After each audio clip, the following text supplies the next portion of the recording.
मत्ती अध्याय 1।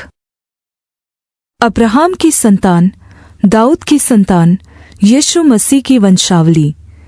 अब्राहम से इसहाक उत्पन्न हुआ, इसहाक से याकूब उत्पन्न हुआ, और याकूब से यहूदा और उसके भाई उत्पन्न हुए।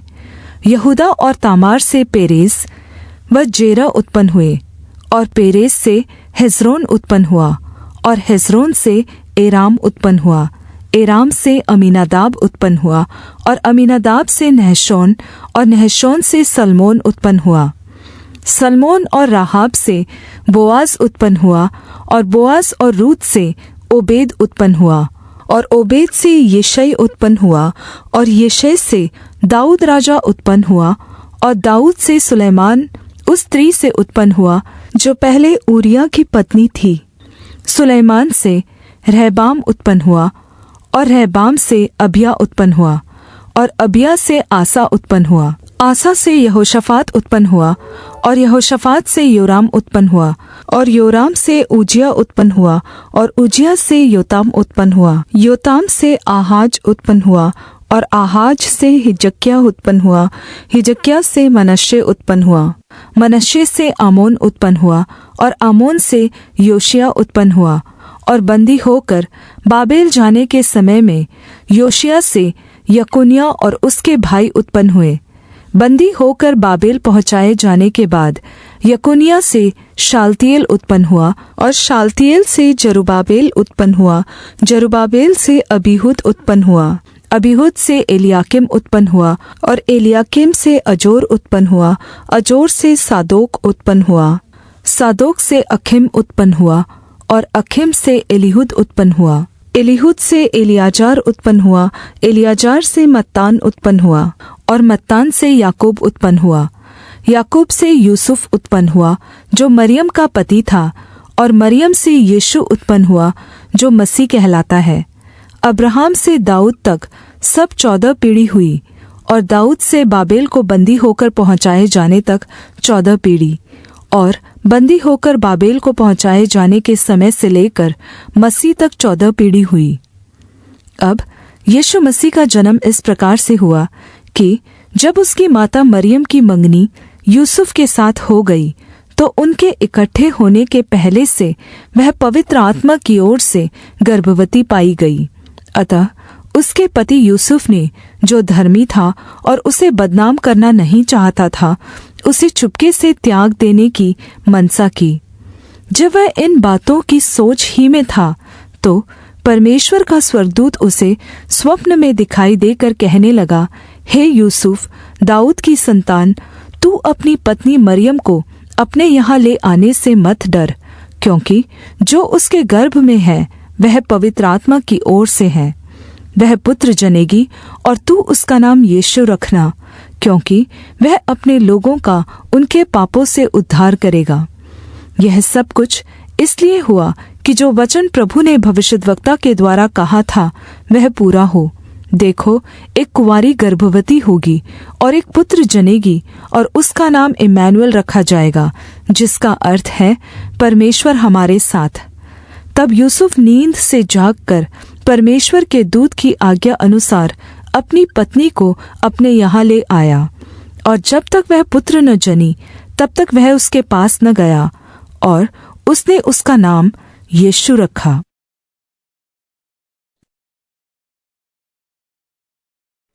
मत्ती अध्याय 2। हेरोदेस राजा के दिनों में जब यहूदिया के बैतलहम में यीशु का जन्म हुआ, तब पूर्व से कई ज्योतिषी यरूशलेम में आकर पूछने लगे, यहूदियों का राजा जिसका जन्म हुआ है कहाँ है? क्योंकि हमने पूर्व में उसका तारा देखा है और उसको झुककर प्रणाम करने आए हैं। यह सुनकर हेरोदेस राजा और उसके साथ सारा यरूशलेम घबरा गया, और उसने लोगों के सब प्रधान याजकों और शास्त्रियों को इकट्ठा करके उनसे पूछा, मसीह का जन्म कहाँ होना चाहिए? उन्होंने उससे कहा, यहूदिया के बैतलहम में, क्योंकि भविष्यद्वक्ता के द्वारा लिखा गया है, हे बैतलहम यहूदा के प्रदेश, तू किसी भी रीति से यहूदा के अधिकारियों में सबसे छोटा नहीं, क्योंकि तुझ में से एक अधिपति निकलेगा जो मेरी प्रजा इस्राएल का चरवाहा बनेगा।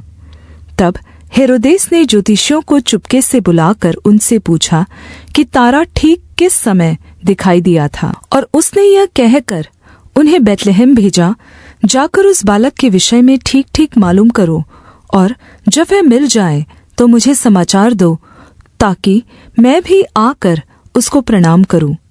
वे राजा की बात सुनकर चले गए, और जो तारा उन्होंने पूर्व में देखा था वह उनके आगे आगे चला, और जहाँ बालक था उस जगह के ऊपर पहुंचकर ठहर गया। उस तारे को देखकर वे अति आनंदित हुए, और उस घर में पहुंचकर उस बालक को उसकी माता मरियम के साथ देखा, और दंडवत होकर बालक की आराधना की, और अपना अपना थैला खोलकर उसे सोना और लोबान और गंधरस की भेंट चढ़ाई। और स्वप्न में ये चेतावनी पाकर कि हेरोदेस के पास फिर न जाना, वे दूसरे मार्ग से होकर अपने देश को चले गए। उनके चले जाने के बाद परमेश्वर के एक दूत ने स्वप्न में प्रकट होकर यूसुफ से कहा, उठ, उस बालक को और उसकी माता को लेकर मिस्र देश को भाग जा, और जब तक मैं तुझसे न कहूँ तब तक वहीं रहना, क्योंकि हेरोदेस इस बालक को ढूंढने पर है कि इसे मरवा डाले। तब वह रात ही को उठकर बालक और उसकी माता को लेकर मिस्र को चल दिया, और हेरोदेस के मरने तक वहीं रहा, इसलिए कि वह वचन जो प्रभु ने भविष्यद्वक्ता के द्वारा कहा था पूरा हो, मैंने अपने पुत्र को मिस्र से बुलाया। जब हेरोदेस ने यह देखा कि ज्योतिषियों ने उसके साथ धोखा किया है, तब वह क्रोध से भर गया, और लोगों को भेजकर ज्योतिषियों से ठीक ठीक पूछे हुए समय के अनुसार बैतलहम और उसके आसपास के स्थानों के सब लड़कों को जो 2 वर्ष के या उससे छोटे थे मरवा डाला। तब जो वचन यिर्मयाह भविष्यद्वक्ता के द्वारा कहा गया था वह पूरा हुआ। रामा में एक करुण नाद सुनाई दिया, रोना और बड़ा विलाप। राहेल अपने बालकों के लिए रो रही थी और शांत होना न चाहती थी, क्योंकि वे अब नहीं रहे। हेरोदेस के मरने के बाद प्रभु के दूत ने मिस्र में यूसुफ को स्वप्न में प्रकट होकर कहा, उठ, बालक और उसकी माता को लेकर इस्राएल के देश में चला जा, क्योंकि जो बालक के प्राण लेना चाहते थे वे मर गए। वह उठा और बालक और उसकी माता को साथ लेकर इस्राएल के देश में आया, परंतु यह सुनकर कि अरखिलाउस अपने पिता हेरोदेस की जगह यहूदिया पर राज कर रहा है, वहां जाने से डरा, और स्वप्न में परमेश्वर से चेतावनी पाकर गलील प्रदेश में चला गया और नासरत नामक नगर में जा बसा, ताकि वह वचन पूरा हो जो भविष्यद्वक्ताओं के द्वारा कहा गया था, वह नासरी कहलाएगा।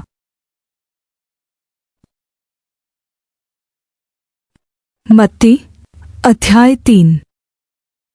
उन दिनों में यूहन्ना बपतिस्मा देने वाला आकर यहूदिया के जंगल में यह प्रचार करने लगा, मन फिराओ, क्योंकि स्वर्ग का राज्य निकट आ गया है। यह वही है जिसके बारे में यशायाह भविष्यद्वक्ता ने कहा था, जंगल में एक पुकारने वाले का शब्द हो रहा है कि प्रभु का मार्ग तैयार करो, उसकी सड़कें सीधी करो।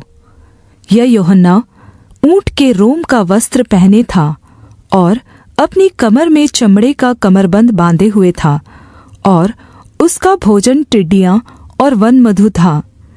तब यरूशलेम के और सारे यहूदिया के और यरदन के आसपास के सारे क्षेत्र के लोग उसके पास निकल आए, और अपने अपने पापों को मानकर यरदन नदी में उससे बपतिस्मा लिया।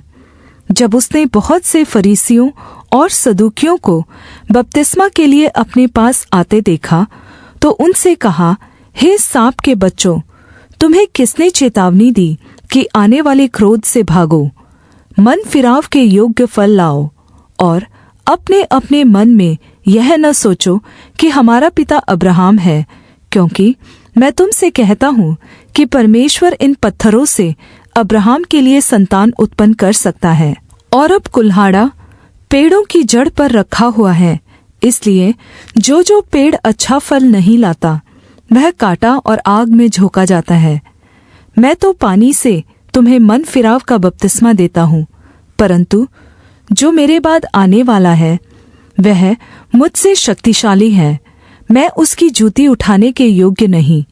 वह तुम्हें पवित्र आत्मा और आग से बपतिस्मा देगा।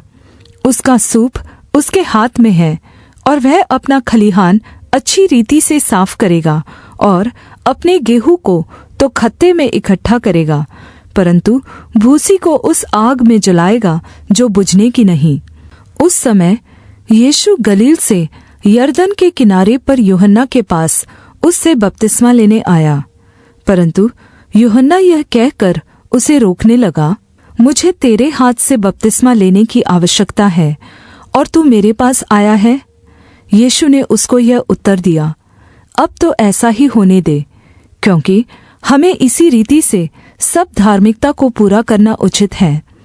तब उसने उसकी बात मान ली और यीशु बपतिस्मा लेकर तुरंत पानी में से ऊपर आया और उसके लिए आकाश खुल गया और उसने परमेश्वर की आत्मा को कबूतर के समान उतरते और अपने ऊपर आते देखा, और यह आकाशवाणी हुई, यह मेरा प्रिय पुत्र है जिससे मैं अत्यंत प्रसन्न हूँ।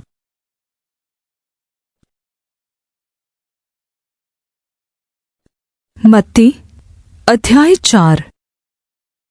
तब उस समय पवित्र आत्मा यीशु को एकांत में ले गया ताकि शैतान से उसकी परीक्षा हो। वह 40 दिन और 40 रात निराहार रहा। तब उसे भूख लगी। तब परखने वाले ने पास आकर उससे कहा, यदि तू परमेश्वर का पुत्र है तो कह दे कि ये पत्थर रोटियां बन जाएं। यीशु ने उत्तर दिया, लिखा है, मनुष्य केवल रोटी ही से नहीं परंतु हर एक वचन से जो परमेश्वर के मुख से निकलता है जीवित रहेगा।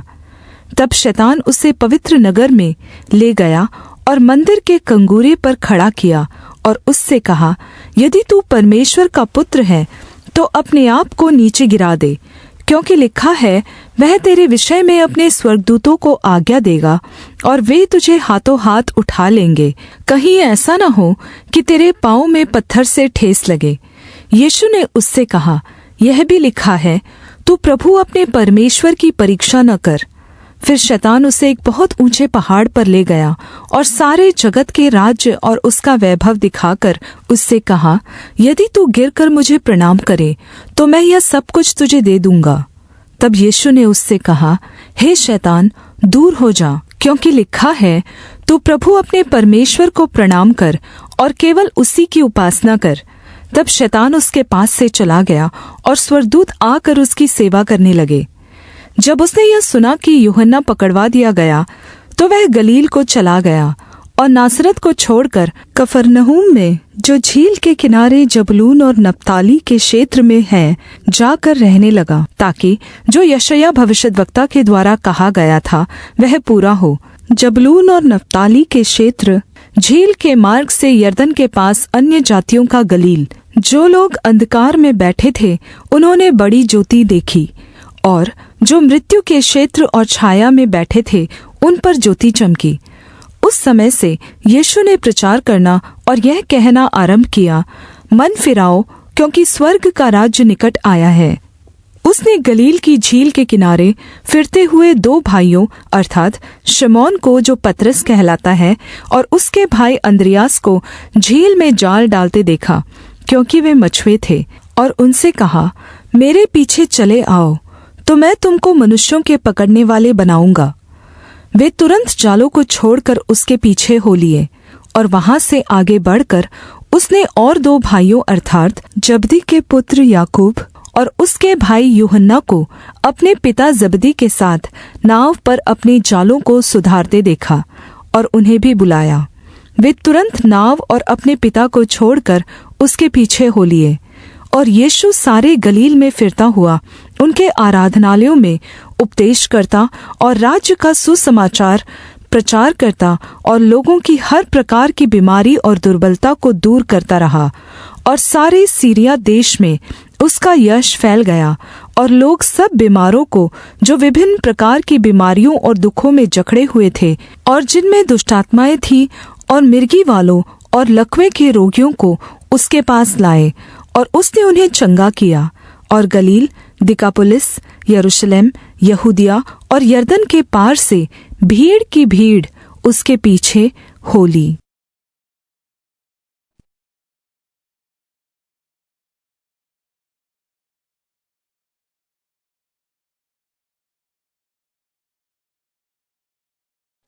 मत्ती अध्याय 5।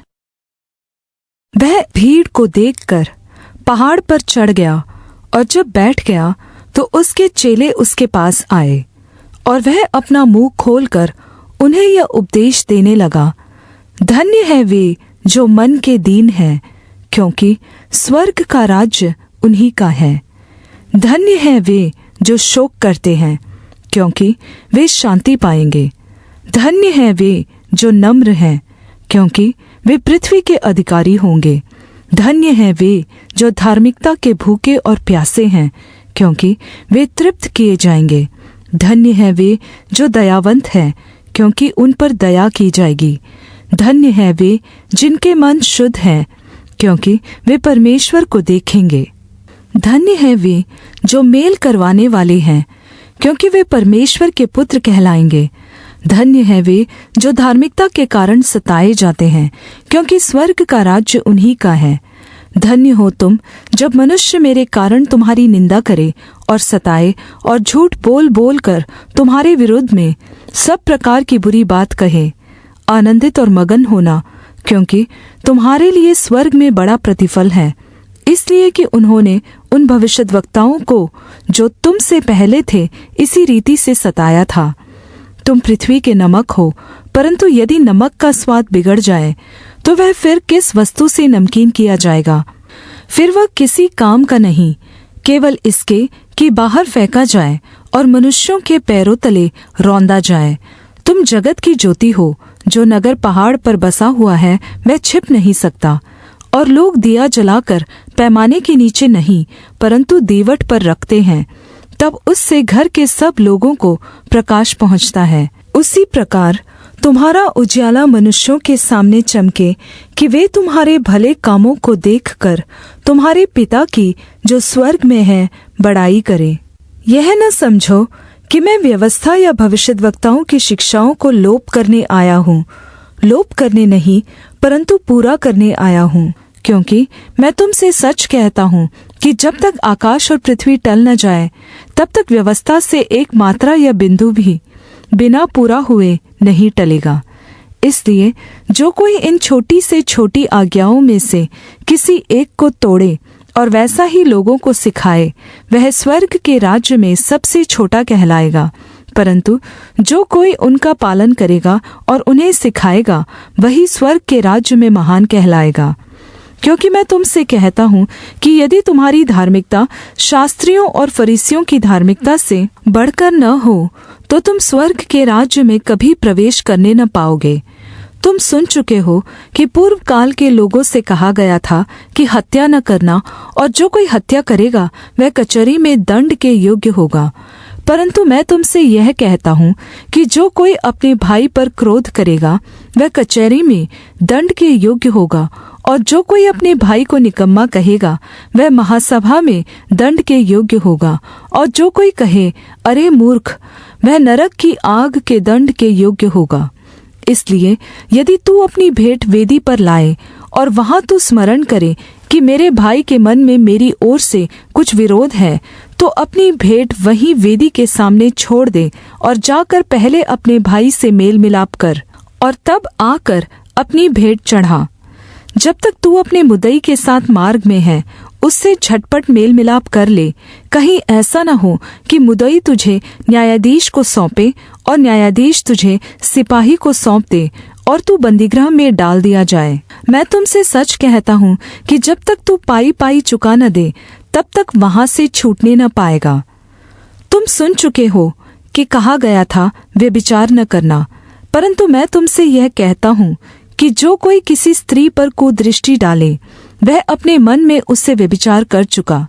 यदि तेरी दाहिनी आँख तुझे ठोकर खिलाए, तो उसे निकालकर अपने पास से फेंक दे, क्योंकि तेरे लिए यही भला है कि तेरे अंगों में से एक नाश हो जाए और तेरा सारा शरीर नरक में न डाला जाए।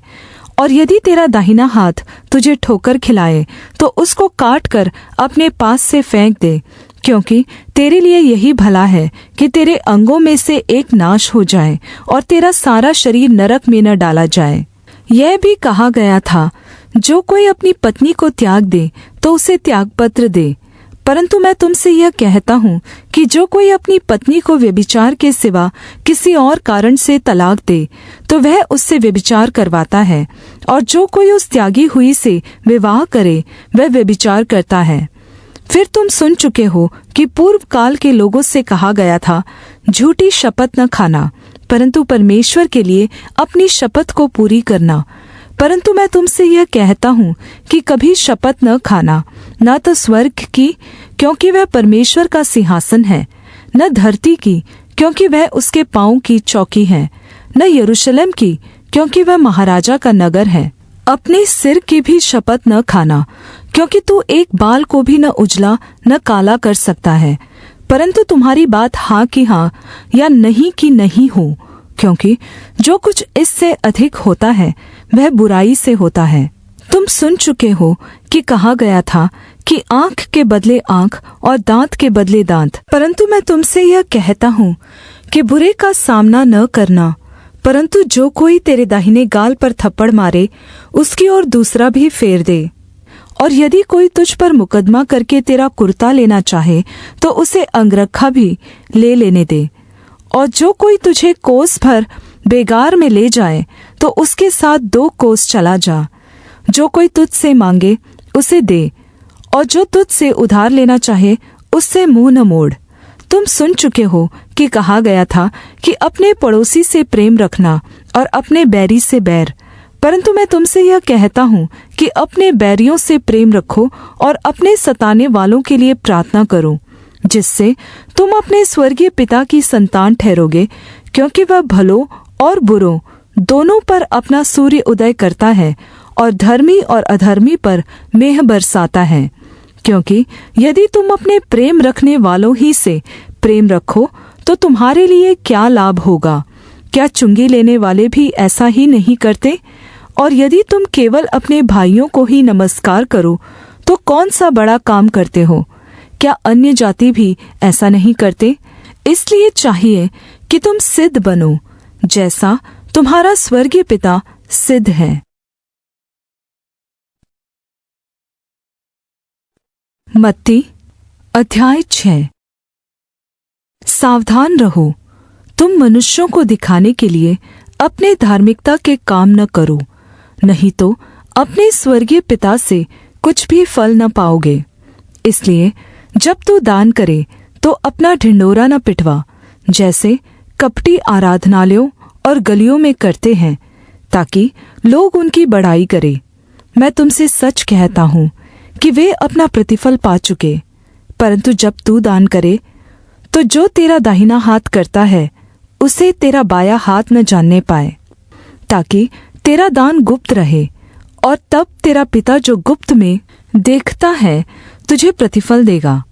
और जब तू प्रार्थना करे तो कपटियों के समान न हो, क्योंकि लोगों को दिखाने के लिए आराधनालयों में और सड़कों के चौराहों पर खड़े होकर प्रार्थना करना उनको अच्छा लगता है। मैं तुमसे सच कहता हूँ कि वे अपना प्रतिफल पा चुके। परंतु जब तू प्रार्थना करे तो अपनी कोठरी में जा और द्वार बंद करके अपने पिता से जो गुप्त में है प्रार्थना कर, और तब तेरा पिता जो गुप्त में देखता है तुझे प्रतिफल देगा। प्रार्थना करते समय अन्य जातियों के समान बकबक न करो, क्योंकि वे समझते हैं कि उनके बार बार बोलने से उनकी सुनी जाएगी। इसलिए तुम उनके समान न बनो, क्योंकि तुम्हारा पिता तुम्हारे मांगने से पहले ही जानता है कि तुम्हारी क्या क्या आवश्यकताएं हैं। अतः तुम इस रीति से प्रार्थना किया करो, हे हमारे पिता, तू जो स्वर्ग में है, तेरा नाम पवित्र माना जाए, तेरा राज्य आए, तेरी इच्छा जैसे स्वर्ग में पूरी होती है वैसे पृथ्वी पर भी हो। हमारी दिन भर की रोटी आज हमें दे, और जिस प्रकार हमने अपने अपराधियों को क्षमा किया है वैसे ही तू भी हमारे अपराधों को क्षमा कर, और हमें परीक्षा में न ला परंतु बुराई से बचा, क्योंकि राज्य और पराक्रम और महिमा सदा तेरे ही हैं। आमीन। इसलिए यदि तुम मनुष्य के अपराध क्षमा करोगे तो तुम्हारा स्वर्गीय पिता भी तुम्हें क्षमा करेगा, और यदि तुम मनुष्यों के अपराध क्षमा न करोगे तो तुम्हारा पिता भी तुम्हारे अपराध क्षमा न करेगा। जब तुम उपवास करो तो कपटियों के समान तुम्हारे मुंह पर उदासी न छाई रहे, क्योंकि वे अपना मुंह बनाए रहते हैं ताकि लोग उन्हें उपवासी जाने। मैं तुमसे सच कहता हूँ कि वे अपना प्रतिफल पा चुके। परंतु जब तू उपवास करे तो अपने सिर पर तेल मल और मुंह धो, ताकि लोग नहीं परंतु तेरा पिता जो गुप्त में है तुझे उपवासी जाने। इस दशा में तेरा पिता जो गुप्त में देखता है तुझे प्रतिफल देगा। अपने लिए पृथ्वी पर धन इकट्ठा न करो, जहाँ कीड़ा और काई बिगाड़ते हैं और जहाँ चोर सेंध लगाते और चुराते हैं, परंतु अपने लिए स्वर्ग में धन इकट्ठा करो, जहाँ न तो कीड़ा और न काई बिगाड़ते हैं और जहाँ चोर न सेंध लगाते और न चुराते हैं, क्योंकि जहाँ तेरा धन है वहाँ तेरा मन भी लगा रहेगा। शरीर का दिया आँख है, इसलिए यदि तेरी आँख अच्छी हो तो तेरा सारा शरीर भी उजियाला होगा, परंतु यदि तेरी आँख बुरी हो तो तेरा सारा शरीर भी अंधियारा होगा।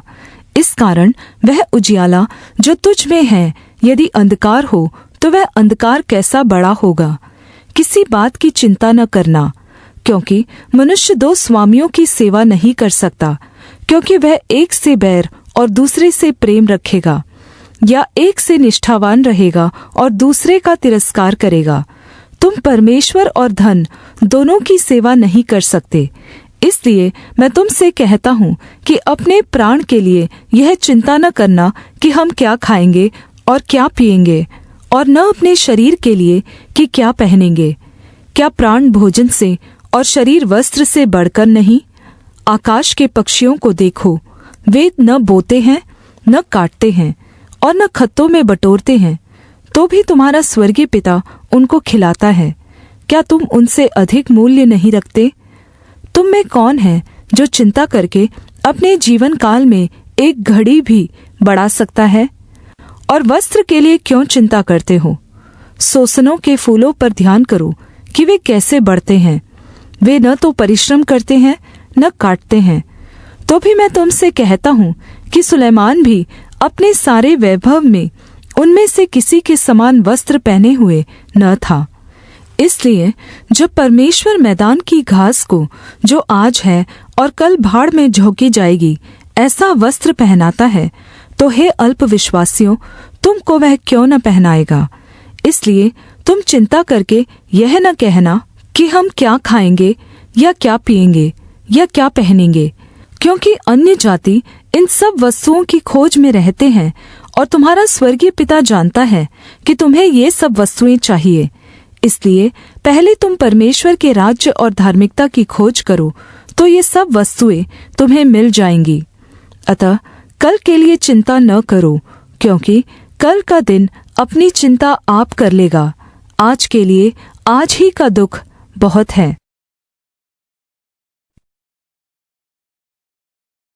मत्ती अध्याय 7।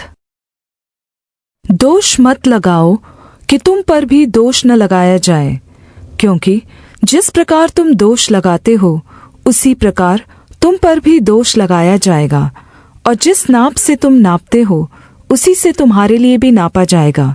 तो क्यों अपने भाई की आँख के तिनके को देखता है और अपनी आँख का लट्ठा तुझे नहीं सूझता? जब तेरी ही आँख में लट्ठा है तो तू अपने भाई से कैसे कह सकता है, ला मैं तेरी आँख से तिनका निकाल दूं? हे कपटी, पहले अपनी आँख में से लट्ठा निकाल ले, तब तू अपने भाई की आँख का तिनका भली भांति देखकर निकाल सकेगा। पवित्र वस्तु कुत्तों को न दो, और अपने मोती सूअरों के आगे मत डालो, ऐसा न हो कि वे उन्हें पाँव तले रौंदे और पलटकर तुमको फाड़ डाले। मांगो तो तुम्हें दिया जाएगा, ढूंढो तो तुम पाओगे, खटखटाओ तो तुम्हारे लिए खोला जाएगा। क्योंकि जो कोई मांगता है उसे मिलता है, और जो ढूंढता है वह पाता है, और जो खटखटाता है उसके लिए खोला जाएगा। तुम में से ऐसा कौन मनुष्य है कि यदि उसका पुत्र उससे रोटी मांगे तो वह उसे पत्थर दे, या मछली मांगे तो उसे सांप दे? अतः जब तुम बुरे होकर अपने बच्चों को अच्छी वस्तुएं देना जानते हो, तो तुम्हारा स्वर्गीय पिता अपने मांगने वालों को अच्छी वस्तुएं क्यों न देगा। इस कारण जो कुछ तुम चाहते हो कि मनुष्य तुम्हारे साथ करे, तुम भी उनके साथ वैसा ही करो, क्योंकि व्यवस्था और भविष्यद्वक्ताओं की शिक्षा यही है।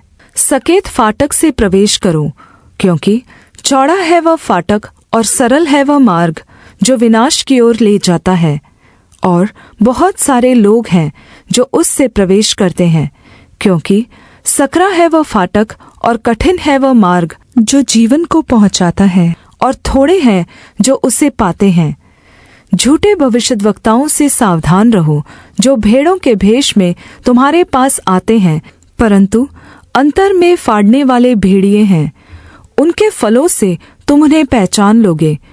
क्या झाड़ियों से अंगूर या ऊंट कटारों से अंजीर तोड़ते हैं? इसी प्रकार हर एक अच्छा पेड़ अच्छा फल लाता है, और निकम्मा पेड़ बुरा फल लाता है। अच्छा पेड़ बुरा फल नहीं ला सकता, और न निकम्मा पेड़ अच्छा फल ला सकता है। जो पेड़ अच्छा फल नहीं लाता, वह काटा और आग में डाला जाता है। अतः उनके फलों से तुम उन्हें पहचान लोगे। जो मुझसे हे प्रभु कहता है, उनमें से हर एक स्वर्ग के राज्य में प्रवेश न करेगा, परंतु वही जो मेरे स्वर्गीय पिता की इच्छा पर चलता है।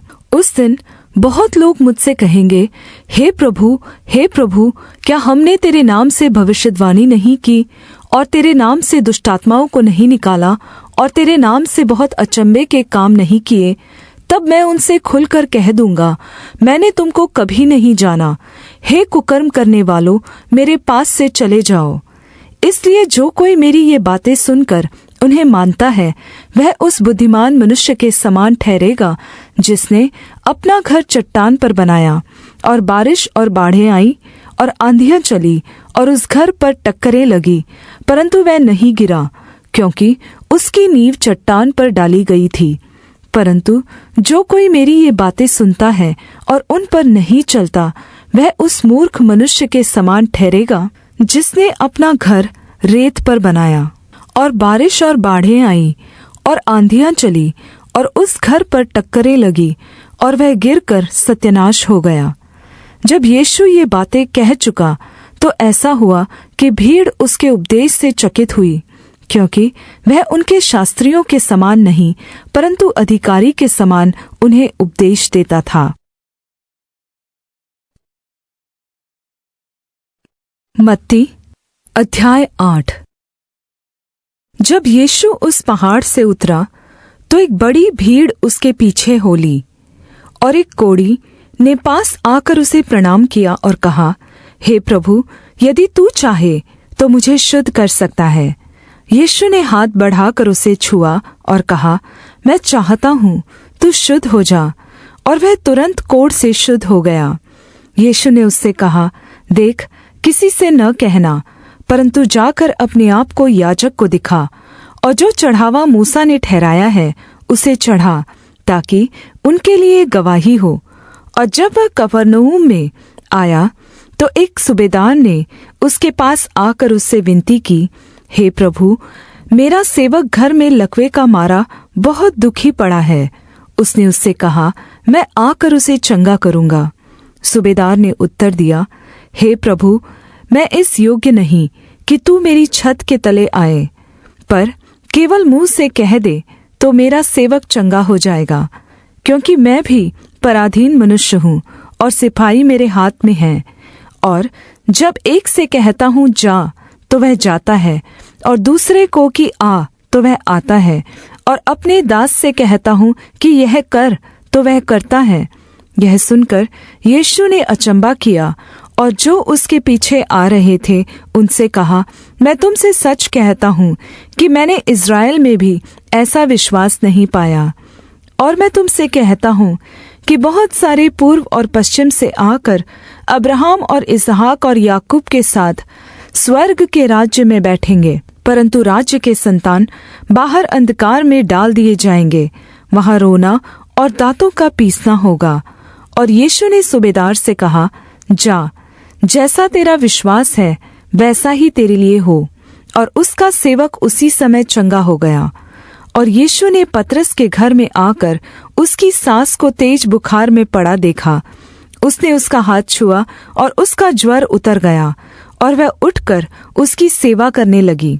जब संध्या हुई तब वे उसके पास बहुत से लोगों को लाए जिनमें दुष्टात्माएं थीं, और उसने उन आत्माओं को अपने वचन से निकाल दिया और सब बीमारों को चंगा किया, ताकि जो वचन यशायाह भविष्यद्वक्ता के द्वारा कहा गया था वह पूरा हो।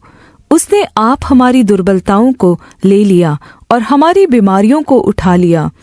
यीशु ने अपने चारों ओर एक बड़ी भीड़ देखकर झील के उस पार जाने की आज्ञा दी। और एक शास्त्री ने पास आकर उससे कहा, हे गुरु, जहाँ कहीं तू जाएगा मैं तेरे पीछे पीछे हो लूँगा। यीशु ने उससे कहा, लोमड़ियों के भट्ट और आकाश के पक्षियों के बसेरे होते हैं, परंतु मनुष्य के पुत्र के लिए सिर धरने की भी जगह नहीं है।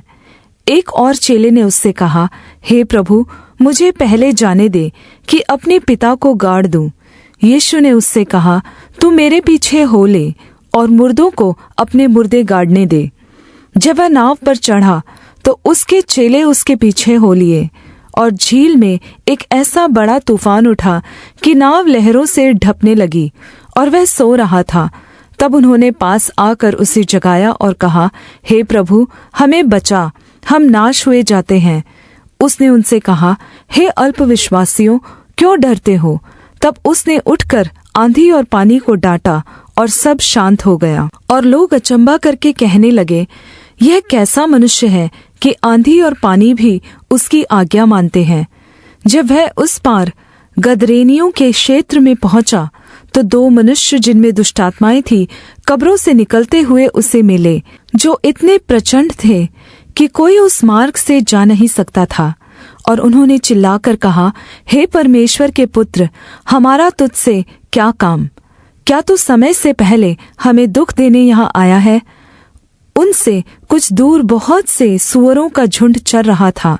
दुष्टात्माओं ने उससे यह कहकर विनती की, यदि तू हमें निकालता है तो सूअरों के झुंड में भेज दे।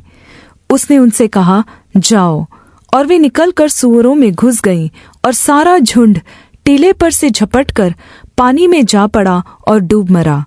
और चरवाहे भागे और नगर में जाकर ये सब बातें और जिनमें दुष्टात्माएं थीं उनका सारा हाल कह सुनाया। और सारे नगर के लोग यीशु से भेंट करने को निकल आए और उसे देखकर विनती की कि हमारे क्षेत्र से बाहर निकल जा।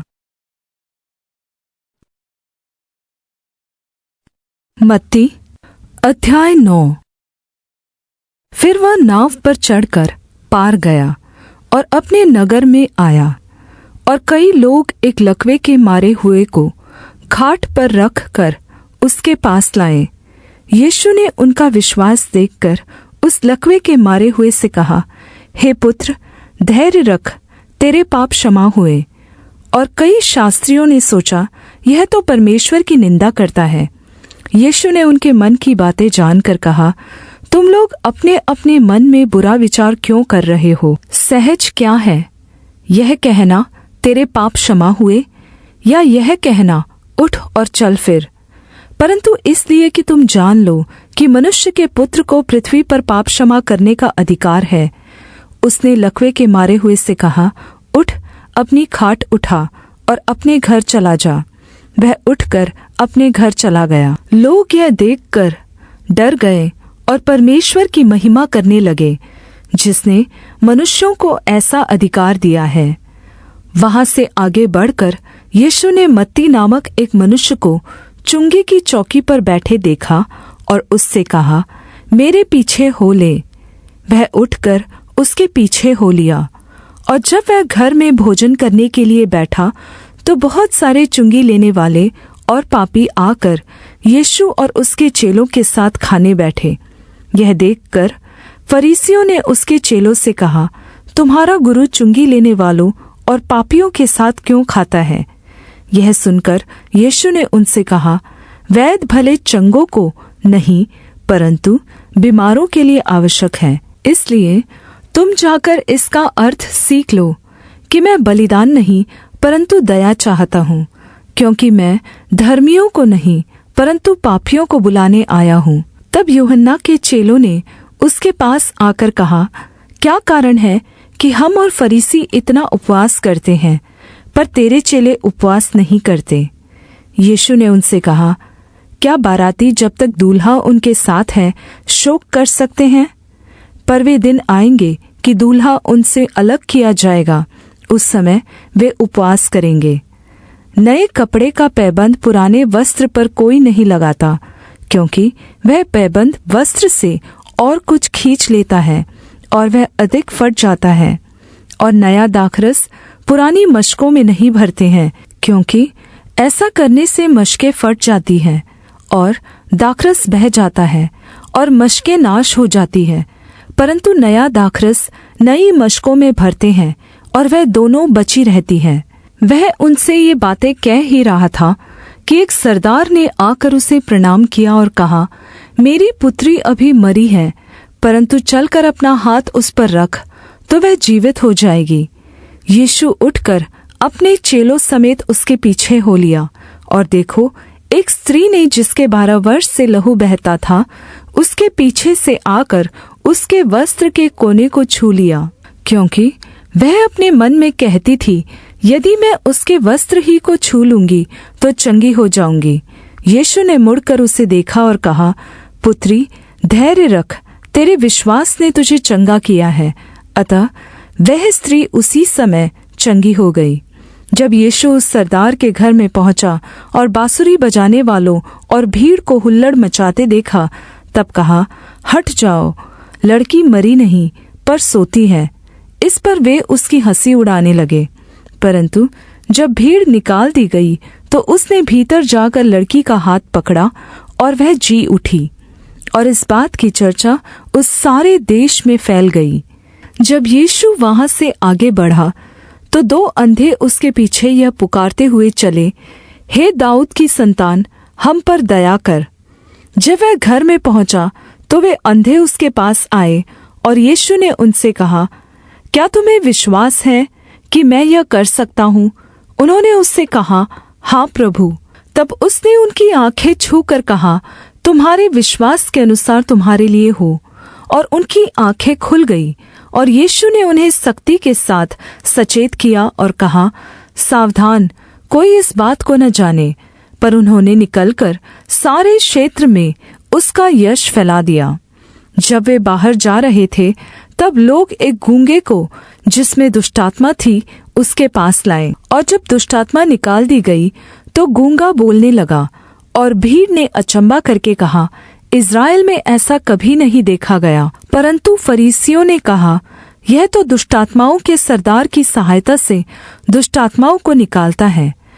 और यीशु सब नगरों और गांवों में फिरता रहा और उनके आराधनालयों में उपदेश करता और राज्य का सुसमाचार प्रचार करता और हर प्रकार की बीमारी और दुर्बलता को दूर करता रहा। जब उसने भीड़ को देखा तो उसको लोगों पर तरस आया, क्योंकि वे उन भेड़ों के समान जिनका कोई चरवाहा न हो, व्याकुल और भटके हुए से थे।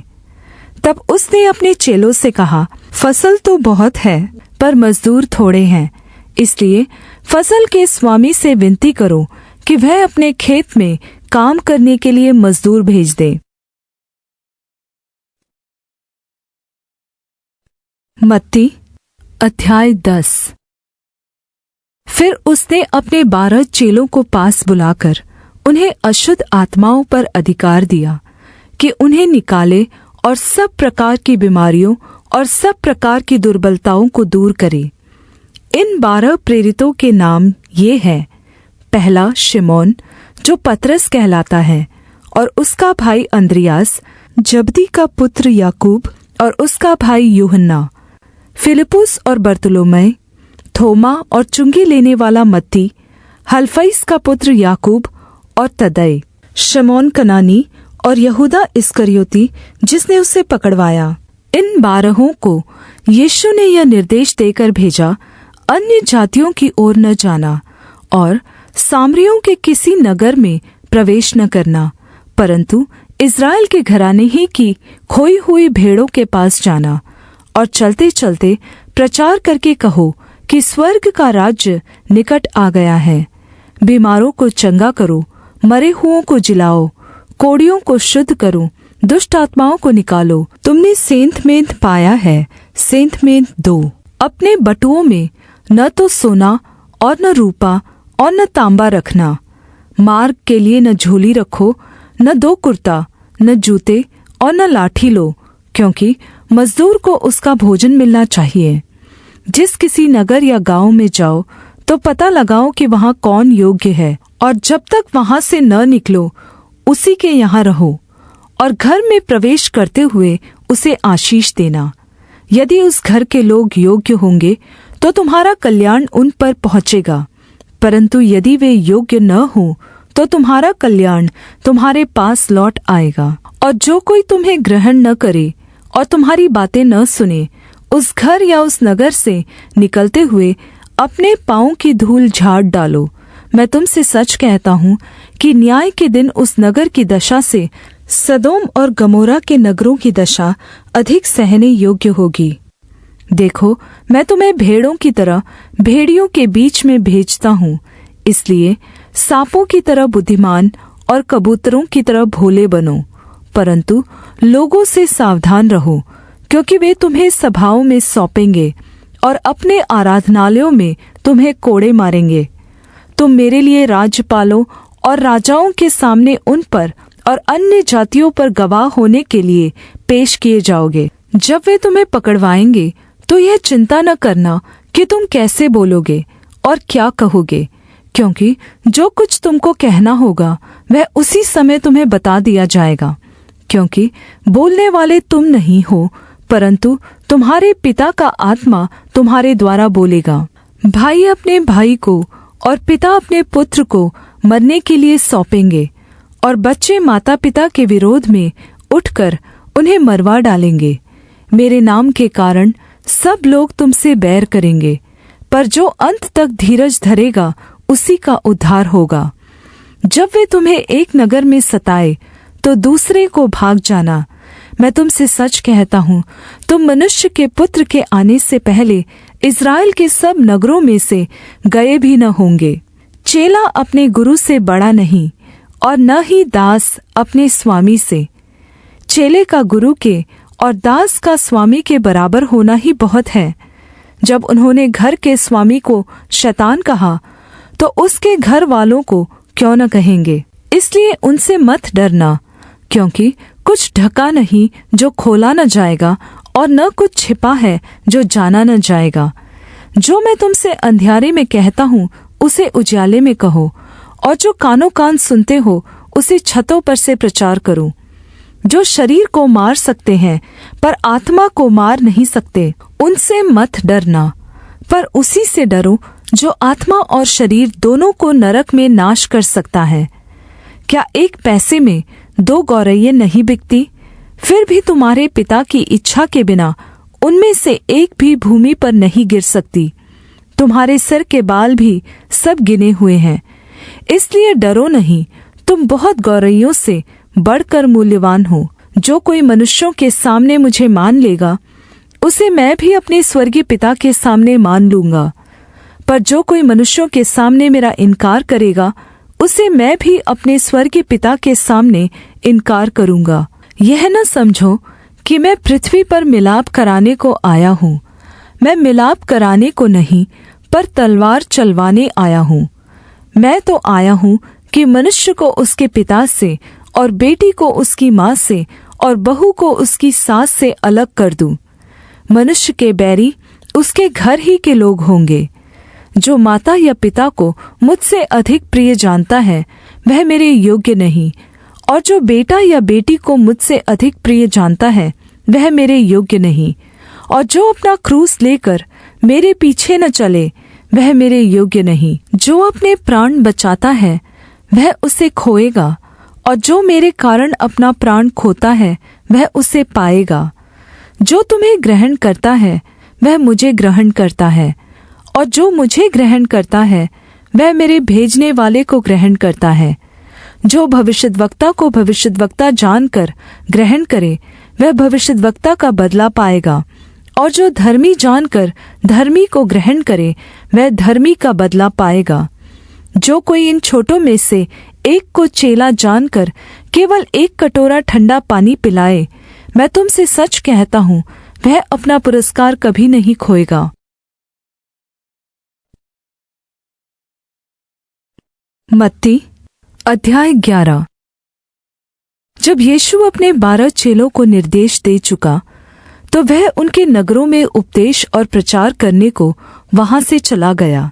यूहन्ना ने बंदीगृह में मसीह के कामों का समाचार सुनकर अपने चेलों को उससे यह पूछने भेजा, क्या आने वाला तू ही है या हम दूसरे की प्रतीक्षा करें?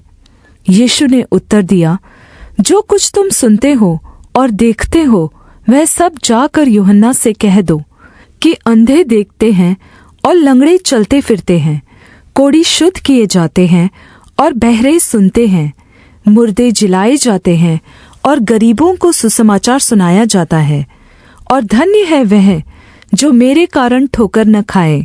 जब वे वहां से चल दिए तो यीशु यूहन्ना के विषय में लोगों से कहने लगा, तुम जंगल में क्या देखने गए थे?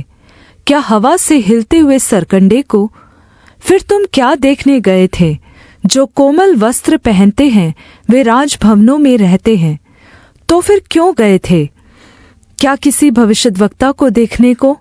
हाँ, मैं तुमसे कहता हूँ, वरन भविष्यद्वक्ता से भी बड़े को। यह वही है जिसके विषय में लिखा है कि देख, मैं अपने दूत को तेरे आगे भेजता हूँ, जो तेरे आगे तेरा मार्ग तैयार करेगा। मैं तुमसे सच कहता हूँ कि जो स्त्रियों से जन्मे हैं उनमें से यूहन्ना बपतिस्मा देने वाले से कोई बड़ा नहीं हुआ, पर जो स्वर्ग के राज्य में छोटे से छोटा है वह उससे बड़ा है। यूहन्ना बपतिस्मा देने वाले के दिनों से अब तक स्वर्ग के राज्य में बलपूर्वक प्रवेश होता रहा है और बलवान उसे छीन लेते हैं। यूहन्ना तक सारे भविष्यद्वक्ता और व्यवस्था भविष्यद्वाणी करते रहे, और चाहो तो मानो एलिया जो आने वाला था वह यही है। जिसके सुनने के कान हो वह सुन ले। मैं इस समय के लोगों की उपमा किससे दूं? वे उन बालकों के समान हैं जो बाजारों में बैठे हुए एक दूसरे से पुकार कर कहते हैं कि हमने तुम्हारे लिए बांसुरी बजाई और तुम न नाचे, हमने विलाप किया और तुमने छाती नहीं पीटी। क्योंकि यूहन्ना न खाता आया और न ही पीता, और वे कहते हैं कि उसमें दुष्ट आत्मा है। मनुष्य का पुत्र खाता पीता आया, और वे कहते हैं कि देखो, पेटू और पियक्कड़ मनुष्य, चुंगी लेने वालों और पापियों का मित्र। पर ज्ञान अपने कामों में सच्चा ठहराया गया है। तब वह उन नगरों को उलाहना देने लगा जिनमें उसने बहुत सारे सामर्थ्य के काम किए थे, क्योंकि उन्होंने अपना मन नहीं फिराया था। हाय खुराजीन, हाय बेतसैदा, जो सामर्थ्य के काम तुम में किए गए, यदि वे सोर और सिदोन में किए जाते तो टाट ओढ़कर और राख में बैठकर वे कब के मन फिरा लेते। परंतु मैं तुमसे कहता हूँ कि न्याय के दिन तुम्हारी दशा से सोर और सिदोन की दशा अधिक सहने योग्य होगी। और हे कफरनहूम, क्या तू स्वर्ग तक ऊंचा किया जाएगा? तू तो अधोलोक तक नीचे जाएगा। जो सामर्थ्य के काम तुझ में किए गए हैं, यदि सदोम में किए जाते तो वह आज तक बना रहता। पर मैं तुमसे कहता हूँ कि न्याय के दिन तेरी दशा से सदोम के नगर की दशा अधिक सहने योग्य होगी।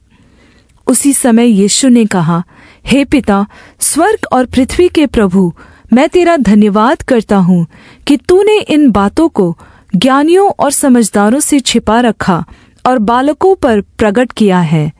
हाँ हे पिता, क्योंकि तुझे यही अच्छा लगा।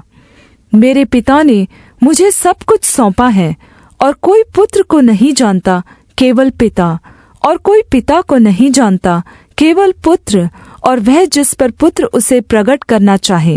हे सब परिश्रम करने वालों और बोझ से दबे लोगों, मेरे पास आओ, मैं तुम्हें विश्राम दूंगा। मेरा जुआ अपने ऊपर उठा लो और मुझसे सीखो, क्योंकि मैं नम्र और मन में दीन हूँ, और तुम अपने मन में विश्राम पाओगे। क्योंकि मेरा जुआ सहज और मेरा बोझ हल्का है। मत्ती अध्याय 12। उस समय यीशु सबत के दिन खेतों में से होकर जा रहा था, और उसके चेलों को भूख लगी, और वे बालें तोड़ तोड़ कर खाने लगे। फरीसियों ने यह देखकर उससे कहा, देख, तेरे चेले वह काम कर रहे हैं जो सबत के दिन करना उचित नहीं। उसने उनसे कहा, क्या तुमने नहीं पढ़ा कि दाऊद ने जब वह और उसके साथी भूखे हुए तो क्या किया? वह कैसे परमेश्वर के घर में गया और भेंट की रोटियां खाई, जिन्हें खाना न तो उसे और न उसके साथियों को, पर केवल याजकों को उचित था?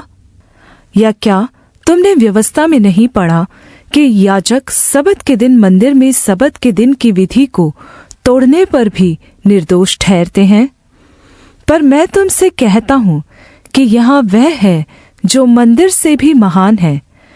यदि तुम इसका अर्थ जानते कि मैं दया से प्रसन्न होता हूँ, बलिदान से नहीं, तो तुम निर्दोष को दोषी न ठहराते। मनुष्य का पुत्र तो सबत के दिन का भी प्रभु है।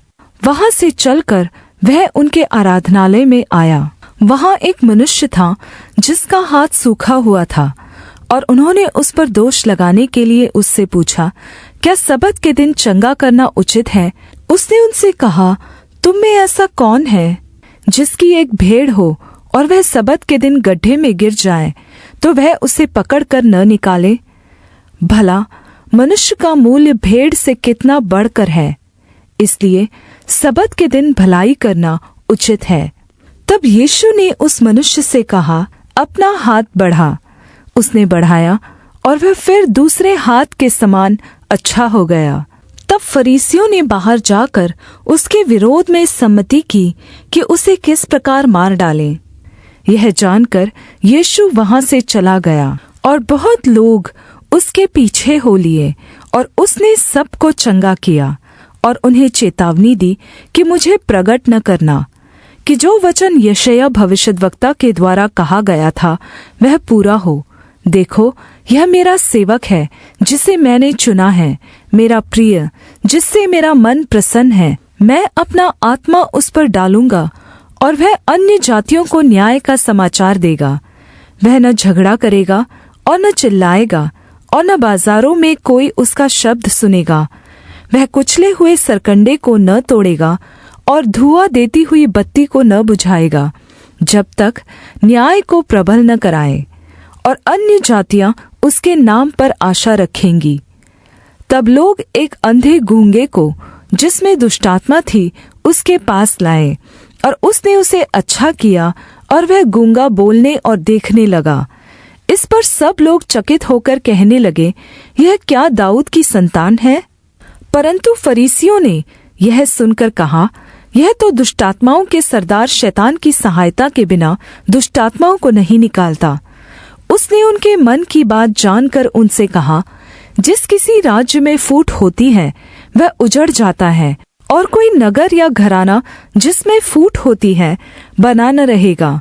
और यदि शैतान ही शैतान को निकाले तो वह अपना ही विरोधी हो गया है, फिर उसका राज्य कैसे बना रहेगा? भला यदि मैं शैतान की सहायता से दुष्टात्माओं को निकालता हूँ, तो तुम्हारे वंश किसकी सहायता से निकालते हैं? इसलिए वे ही तुम्हारा न्याय करेंगे।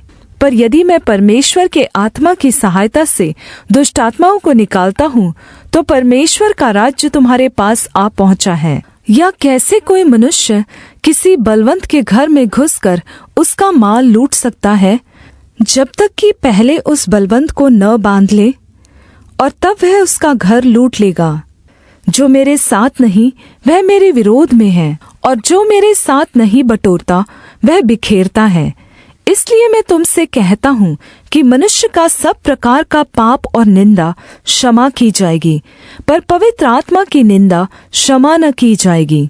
जो कोई मनुष्य के पुत्र के विरोध में कोई बात कहेगा, उसका यह अपराध क्षमा किया जाएगा, परंतु जो कोई पवित्र आत्मा के विरोध में कुछ कहेगा, उसका अपराध न तो इस लोक में और न ही आने वाले में क्षमा किया जाएगा। यदि पेड़ को अच्छा कहो तो उसके फल को भी अच्छा कहो, या पेड़ को निकम्मा कहो तो उसके फल को भी निकम्मा कहो, क्योंकि पेड़ फल ही से पहचाना जाता है।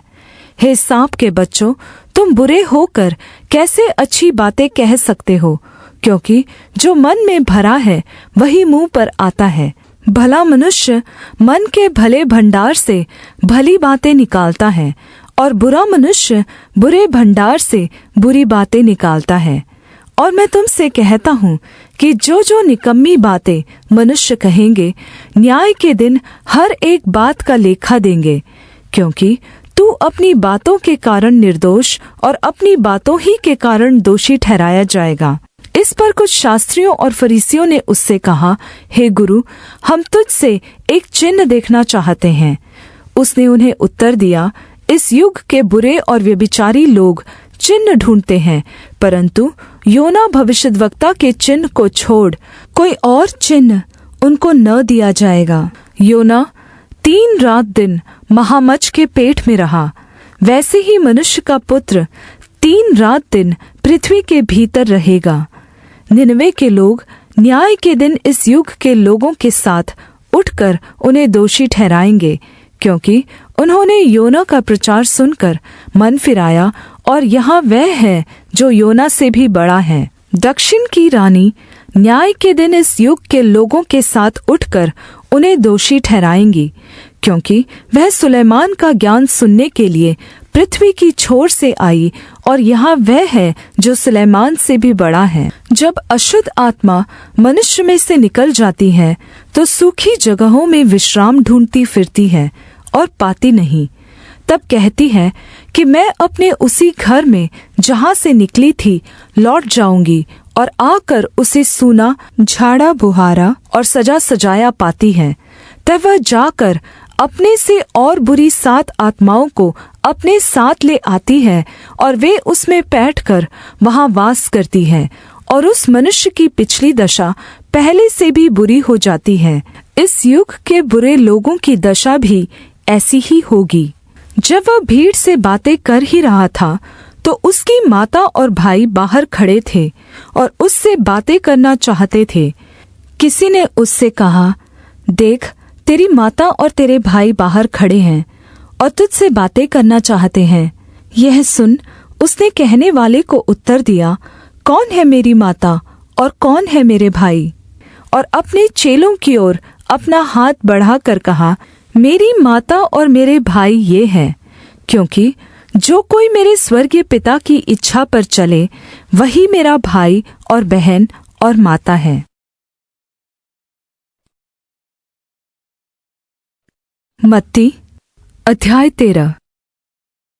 उसी दिन यीशु घर से निकलकर झील के किनारे जा बैठा, और उसके पास ऐसी बड़ी भीड़ इकट्ठी हुई कि वह नाव पर चढ़ गया और सारी भीड़ किनारे पर खड़ी रही। और उसने उनसे दृष्टांतों में बहुत सी बातें कही। एक बोने वाला बीज बोने निकला। बोते समय कुछ बीज मार्ग के किनारे गिरे और पक्षियों ने आकर उन्हें चुग लिया।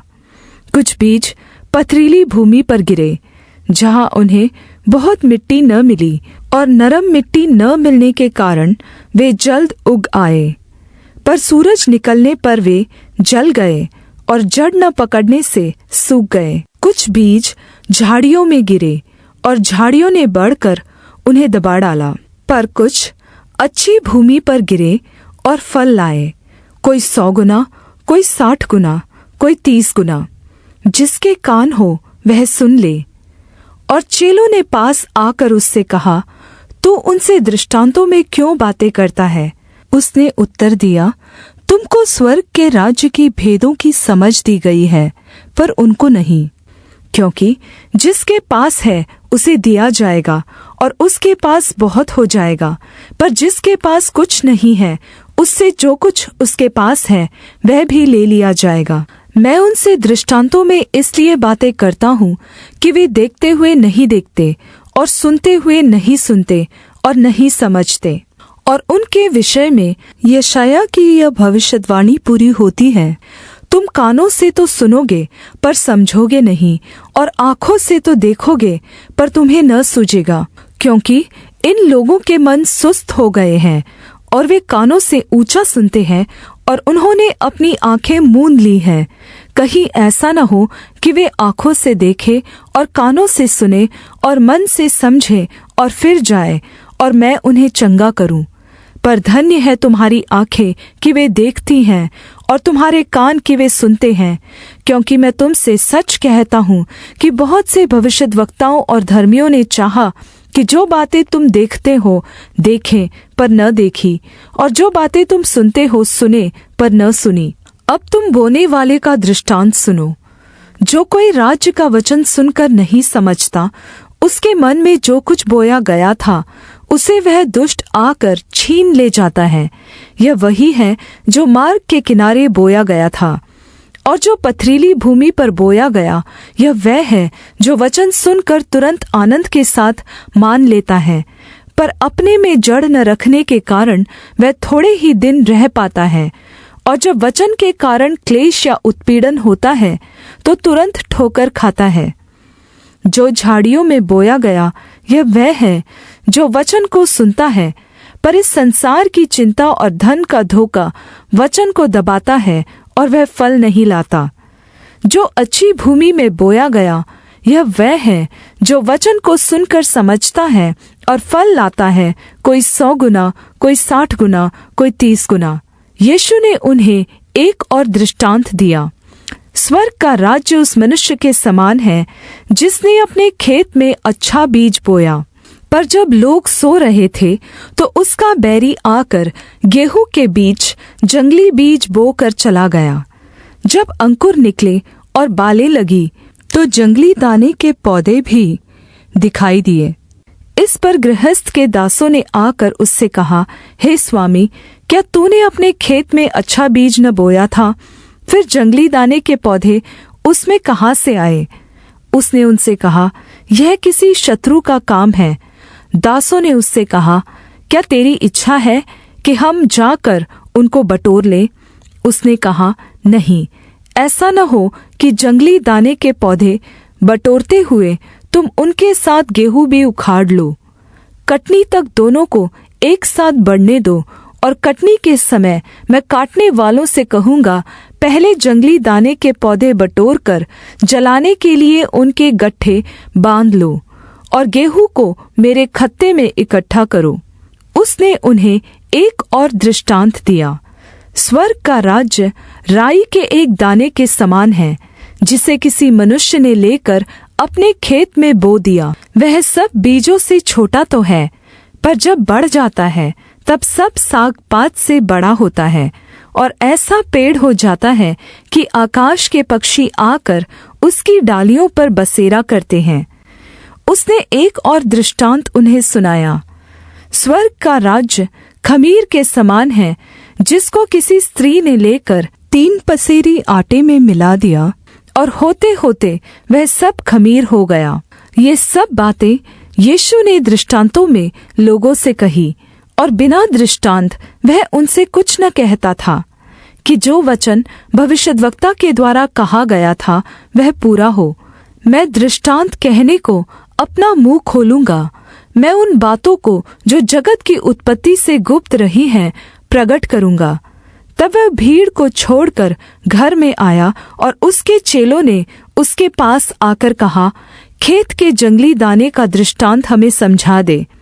उसने उनको उत्तर दिया, अच्छे बीज का बोने वाला मनुष्य का पुत्र है। खेत संसार है, अच्छा बीज राज्य के संतान और जंगली बीज दुष्ट के संतान है। जिस शत्रु ने उनको बोया वह शैतान है। कटनी जगत का अंत है और काटने वाले स्वर्गदूत है। अतः जैसे जंगली दाने बटोरे जाते और जलाए जाते हैं, वैसा ही जगत के अंत में होगा। मनुष्य का पुत्र अपने स्वर्गदूतों को भेजेगा, और वे उसके राज्य में से सब ठोकर के कारणों को और कुकर्म करने वालों को इकट्ठा करेंगे, और उन्हें आग के कुंड में डालेंगे। वहाँ रोना और दांत पीसना होगा। उस समय धर्मी अपने पिता के राज्य में सूर्य के समान चमकेंगे। जिसके कान हो वह सुन ले।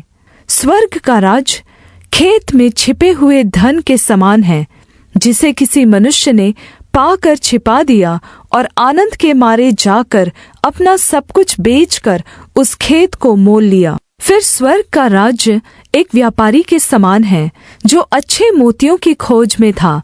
जब उसे एक बहुमूल्य मोती मिला, तो उसने जाकर अपना सब कुछ बेच डाला और उसे मोल ले लिया। फिर स्वर्ग का राज्य उस बड़े जाल के समान है, जो समुद्र में डाला गया और हर प्रकार की मछलियों को समेट लाया। और जब जाल भर गया, तो मछुए किनारे पर खींच लाए और बैठकर अच्छी अच्छी तो बर्तनों में इकट्ठा किया और बेकार बेकार फेंक दी। जगत के अंत में ऐसा ही होगा। स्वर्गदूत आकर दुष्टों को धर्मियों से अलग करेंगे और उन्हें आग के कुंड में डालेंगे। वहाँ रोना और दांत पीसना होगा। क्या तुम ये सब बातें समझ गए? चेलों ने उत्तर दिया, हाँ। फिर यीशु ने उनसे कहा, इसलिए हर एक शास्त्री जो स्वर्ग के राज्य का चेला बना है, उस गृहस्थ के समान है जो अपने भंडार से नई और पुरानी वस्तुएं निकालता है। जब यीशु ये सब दृष्टांत कह चुका, तो वहाँ से चला गया और अपने नगर में आकर उनके आराधनालय में उन्हें ऐसा उपदेश देने लगा कि वे चकित होकर कहने लगे, इसको यह ज्ञान और सामर्थ्य के काम कहाँ से मिले? क्या यह बड़ई का बेटा नहीं? और क्या इसकी माता का नाम मरियम और इसके भाइयों के नाम याकूब, यूसुफ, शिमोन और यहूदा नहीं? और क्या इसकी सब बहनें हमारे बीच में नहीं रहती? फिर इसको यह सब कहाँ से मिला? इस प्रकार उन्होंने उसके कारण ठोकर खाई। पर यीशु ने उनसे कहा, भविष्यद्वक्ता अपने नगर और अपने घर को छोड़ और कहीं निरादर नहीं होता। और उसने वहाँ उनके अविश्वास के कारण बहुत सामर्थ्य के काम नहीं किए। मत्ती अध्याय 14। उस समय चौथाई देश के राजा हेरोदेस ने यीशु की चर्चा सुनी और अपने सेवकों से कहा, यह यूहन्ना बपतिस्मा देने वाला है, वह मरे हुओं में से जी उठा है, इसलिए उससे सामर्थ्य के काम प्रकट होते हैं। क्योंकि हेरोदेस ने अपने भाई फिलिपुस की पत्नी हेरोदियास के कारण यूहन्ना को पकड़कर बांधा और जेल खाने में डाल दिया था, क्योंकि यूहन्ना ने उससे कहा था कि इसको रखना तुझे उचित नहीं है। और वह उसे मार डालना चाहता था, पर लोगों से डरता था, क्योंकि वे उसे भविष्यद्वक्ता मानते थे। पर जब हेरोदेस का जन्मदिन आया, तो हेरोदियास की बेटी ने उत्सव में नाच दिखाकर हेरोदेस को खुश किया। इसलिए उसने शपथ खाकर वचन दिया, जो कुछ तू मांगेगी मैं तुझे दूंगा। वह अपनी माता के उकसाने से बोली, यूहन्ना बपतिस्मा देने वाले का सिर थाल में यही मुझे मंगवा दे। राजा दुखित हुआ, पर अपनी शपथ के और साथ बैठने वालों के कारण आज्ञा दी कि दे दिया जाए। और उसने जेल खाने में लोगों को भेजकर यूहन्ना का सिर कटवा दिया। और उसका सिर थाल में लाया गया और लड़की को दिया गया, और वह उसको अपनी माँ के पास ले गई। और उसके चेलों ने आकर उसके शव को ले जाकर गाड़ दिया और जाकर यीशु को समाचार दिया। जब यीशु ने यह सुना, तो नाव पर चढ़कर वहाँ से किसी सुनसान जगह को एकांत में चला गया, और लोग यह सुनकर नगर नगर से पैदल उसके पीछे हो लिए। उसने निकलकर एक बड़ी भीड़ देखी और उन पर तरस खाया, और उसने उनके बीमारों को चंगा किया।